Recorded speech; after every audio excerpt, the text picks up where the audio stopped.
একটা কমন প্রশ্ন অনেকের মনেই আকুপাকু করতে থাকে, সেটা হচ্ছে এই যে আমরা প্রবলেম সলভিং দেখলাম বা বিভিন্ন প্রবলেম হয়তো আরও কয়েকটা দেখছি, এগুলো আসলে কতটা জরুরি, কতটা ইম্পর্ট্যান্ট।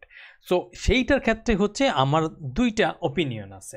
একদম প্রথম যে ওপিনিয়ন সেটা হচ্ছে প্রবলেম সলভিং হোক আর যেটাই হোক, আমরা আসলে কি করতেছি, আমরা মূলত দেখতেছি যে কোনো একটা কেসের ক্ষেত্রে বা কোনো একটা জায়গার মধ্যে আমরা কীভাবে প্রোগ্রামিংয়ের যে ফান্ডামেন্টাল কনসেপ্টগুলো শিখছি, specifically variable, specifically condition, array, for loop বা ফাংশন, এই 5টা জিনিস আমরা আসলে কোন জায়গায় অ্যাপ্লাই করতে পারি।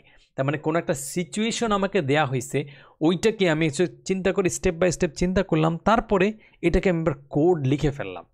এরটুক যদি হচ্ছে আমি করতে পারি, তাহলে আমি আসলে একটা প্রোগ্রামিং ল্যাঙ্গুয়েজের কোর কনসেপ্টগুলো অ্যাপ্লাই করার কিছুটা প্রাথমিক এবিলিটি হইলেও আমার তৈরি হয়ে গেছে আর কি। তো এই জিনিসটা তোমার জানার জন্য প্রবলেম সলভিংটা দেখাটা বা চিন্তা করাটা অনেক বেশি ইম্পর্টেন্ট।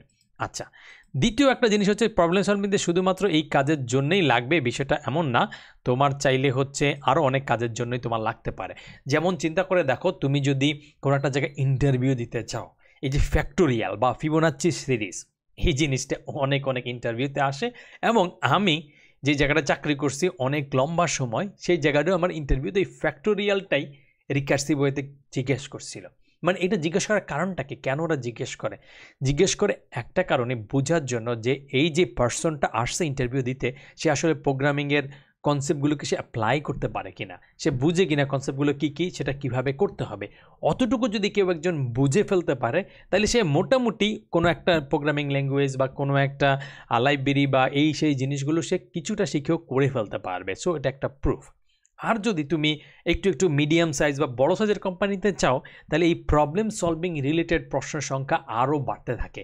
যত বড় কোম্পানিতে যাবা, এই প্রবলেম সলভিং রিলেটেড প্রশ্ন আরও বেশি বাড়তে থাকবে। সো একজন প্রফেশনাল ডেভেলপার তুমি যখন হবা, তারপর যখন চাকরি করতে যাবে, এমনকি ওয়েব ডেভেলপার হিসেবেও, তাইলেও তোমার ইন্টারভিউতে এই 2-1টা কোডিং প্রবলেম আসার চান্স হচ্ছে 50 to 60%। তো এই পার্সেন্টেজ ছাড়ার কোনো দরকার নাই, শিখে ফেলো, জেনে ফেলো আর কি। আর এক্সট্রা জিনিস সেটা হচ্ছে যে তোমার এই প্রবলেম সলভিংটা কি অনেক বেশি শত হাজার করতে হবে? না, হাজার করা লাগবে না। যদি করতে পারো 300-400 কোনো একটা জায়গা থেকে, সেটা ডেফিনেটলি তোমার জন্য ভালো। কারণ তুমি আসলে কি বুঝতেছো, কোনো একটা প্র্যাকটিক্যাল সিচুয়েশন বা কোনো একটা কাজটাকে কিভাবে তুমি ব্রেকডাউন করবা, ভাগ করবা, তারপর সেটা সলভ করার জন্য কিভাবে কোডিংয়ের জিনিসগুলো অ্যাপ্লাই করবা, ওই জিনিসটাতে তোমার নলেজটা এবং কনফিডেন্সটা অনেক বেশি স্ট্রঙ্গার হয়ে যাবে। যদি না করো তাহলে কোনো আপত্তির কিছু নাই, কারণ অনেক ডেভেলপার আছে। ধরো মোটামুটি আমি বলবো 70 to 80% ডেভেলপারই হয়তো দেখা গেছে কোনো একটা সাইটে গিয়ে 50 বা 60 বা এমনকি 100-র বেশি প্রবলেম সে আসলে সলভ করে নাই। তার মানে সলভ না করলে সে খারাপ ডেভেলপার? মোটেও না। বরং সে কাজ করতে করতে এই সিচুয়েশনগুলো কিছু ফেস করছে, কাছাকাছি ফেস করছে, অন্যরকম ফেস করছে, বা খুচরা খাচরা করে সে শিখে নিচ্ছে বা কিছু একটা বুঝছে। সো তুমি ভালো ডেভেলপার হইতে গেলে বা খুব ভালো জায়গায় চাকরি করতে গেলে প্রবলেম সলভিংয়ে ফোকাস করা উচিত, বাট এটাতে ফোকাস না করলেও তুমি মোটামুটি মানের হইলেও একজন ডেভেলপার হয়ে যেতে পারবা। সো আর আমাদের এই কোর্সে যেহেতু একটা উদ্দেশ্য হচ্ছে তোমাকে একটু জার্নি দেওয়া, কনসেপ্টগুলো বোঝানো, একজন ওয়েব ডেভেলপার বানানো, তার পাশাপাশি তোমাকে চাকরি পাওয়ার জন্য বা ইন্টার্ন পাওয়ার জন্য একটু রেডি করা। সো এই রেডি করার জন্য আমরা যেটা দেখছি এবং জানছি, প্রবলেম সলভিংটা অনেক বেশি ইম্পর্ট্যান্ট। সেই জন্য আমরা 2টা মডিউল এখানে রেখে দিচ্ছি, যাতে তুমি বোঝার জন্য, বা আর একটু অ্যাসাইনমেন্ট মিলে আরও কয়েকটা জিনিস একটু বেড়ে গেল আর কি।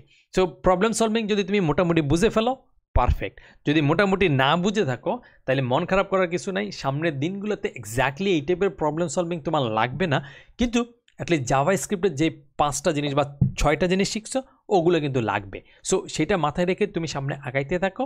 সো যদি ভালো বুঝে থাকো, পারফেক্ট। যদি না বলে থাকো, নো টেনশন, সামনে আগাইতে থাকো। জাভাস্ক্রিপ্ট নিয়ে আমরা আরও অনেক আলোচনা করব, এবং আমরা জাভাস্ক্রিপ্ট নিয়ে 2-1টা প্রজেক্টও করব। এরপরে গিয়ে আমরা জাভাস্ক্রিপ্টের সঙ্গেই আমাদের মোটামুটি নেক্সট 1-2 বছর, 5 বছর, 4 বছর এই জাভাস্ক্রিপ্টের পাশেই থাকবো। সো কনসেপ্টগুলো যেহেতু তোমার কাজে লাগবেই, তো ওদের সাথে হচ্ছে রাগঢাক করে লাভ নাই, দেখে ফেলো কীভাবে কাজ হচ্ছে, এবং সামনে ডেফিনেটলি আমরা আরও অনেকবার ঘুরে ফিরে এগুলোকে ইউজই করব। সো আবছা বুঝলেও টেনশন করার কিছু নাই, আগাইতে থাকো, এভাবে চলতে থাকুক। দেখা হবে নেক্সট মডিউলে।